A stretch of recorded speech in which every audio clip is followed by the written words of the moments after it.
Hi everybody, Ms. Roberts here for day 4 of Civil War on Sunday. We are on chapter 7,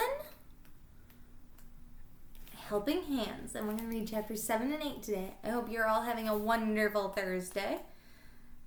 Just wanted to make sure I was in the right spot. And remember, we're close to the battlefield with Clara Barton. The firing came to an end. The horses calmed down. The smoky air began to clear. Clara handed Jack and Annie each a canteen. "Fill these quickly," she said. "We have no time to waste." Jack's legs felt wobbly as he followed Annie to the creek. They filled their canteens, then climbed back into the wagon. "Keep alert," said Clara. Jack looked for the wounded as they came off the battlefield. She snapped the reins. The horses "Keep alert," said Clara. "Look for the wounded as they come off the battlefield." She snapped the reins. The horses started off again. As they bumped along, Jack looked ahead for wounded soldiers.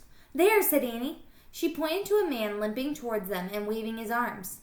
The man looked very young, more like a teenage boy. His uniform was torn and bloody. It wasn't a blue uniform, though. It was gray. Clara pulled the horses to a stop. "But he's a Confederate soldier," said Jack. "When someone is hurt, you give them a helping hand, no matter who they are," said Clara. Her voice got softer. "I have seen courage and kindness on both sides of this war. Sometimes things are not as simple as they seem." Jack was glad they had stopped to help the soldier. He jumped out of the wagon. "Do you need a helping hand?" he asked the young man. "Thank you," the soldier said softly. Jack helped him into the back of the wagon. The soldier lay down on the pile of blankets and closed his eyes. Jack climbed back onto the seat beside Clara. She snapped the reins and they rode on. They came across more ragged men resting in the shade of an oak tree. These soldiers all wore blue uniforms. Again, Clara stopped the horses. "See if any of these men need a ride to the hospital," she said to Jack and Annie. Jack glanced at the soldiers sleeping in the back of the wagon. "Can a Confederate and a Union soldier be together?" he asked, worried.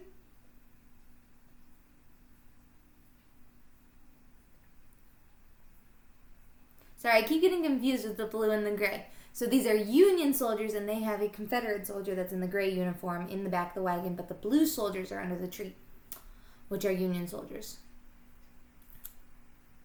Jack glanced at the soldier sleeping in the wagon.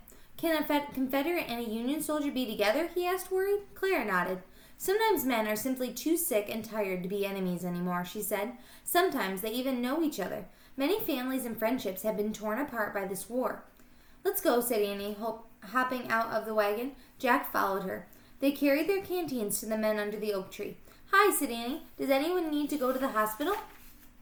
"Only John, our drummer boy," a soldier said. "He's suffering from heat stroke.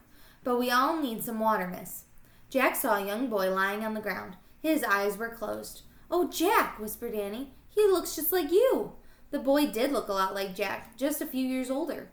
We better get him to Clara's ambulance right away," Annie said. She handed her canteen to one of the tired soldiers. Another soldier lifted the drummer boy to his feet. The boy opened his eyes and mumbled a few words. He tried to walk, but he swayed as if he were about to faint. "Wait," Jack grabbed the boy. Whew.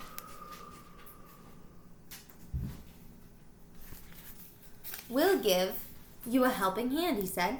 The drummer boy put his arms around Jack and Annie's soldiers. "Just a little farther, John," Annie said. "You're doing great. Just a little farther." The drummer boy moved as if he were walking in his sleep. His head hung down. His feet shuffled in the dust. "Take good care of him," one of the men waved. "We can't do without him." Chapter 8, Brothers. Clara Barton had turned the wagon around. She helped Jack and Annie lift the drummer boy into the back. "The soldier said he has heat stroke," Annie told Clara. "His name is John." The boy lay down next to the sleeping Confederate soldier.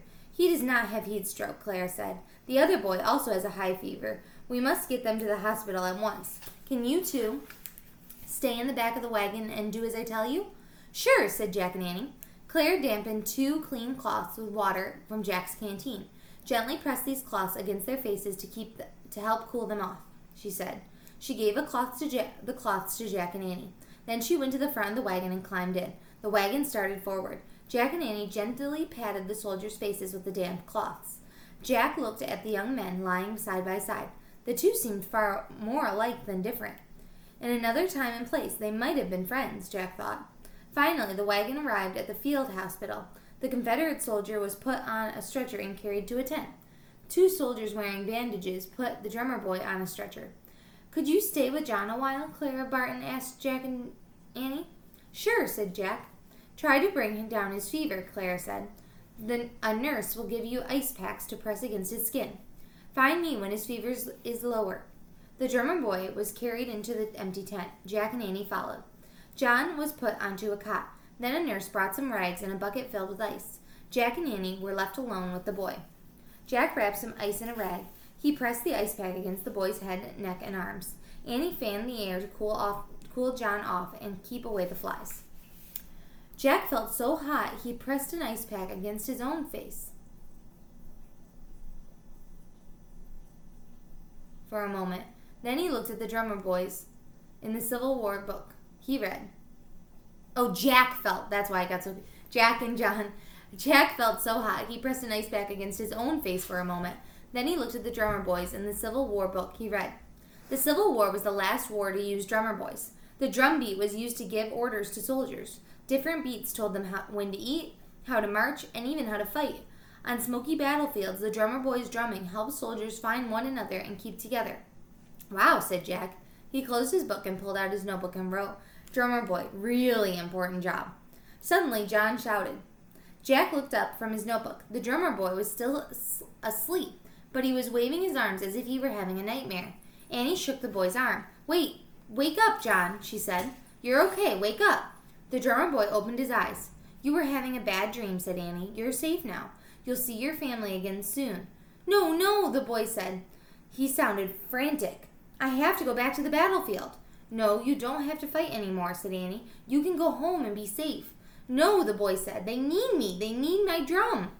He sounded more and more upset. Jack thought about their list. "Put aside your own feelings," he remembered. "Okay, John," said Jack. "You can go back as soon as you feel better." "Jack," said Annie. "He'll get hurt or killed. I'm afraid for him." "Me too," said Jack softly.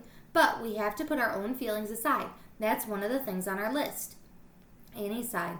"Okay," she said sadly. She looked at John. "If you want to fight again in the Civil War, you can. If that's what you really want." "Thank you," the boy whispered. "You know you're the bravest kid I've ever met," Jack said.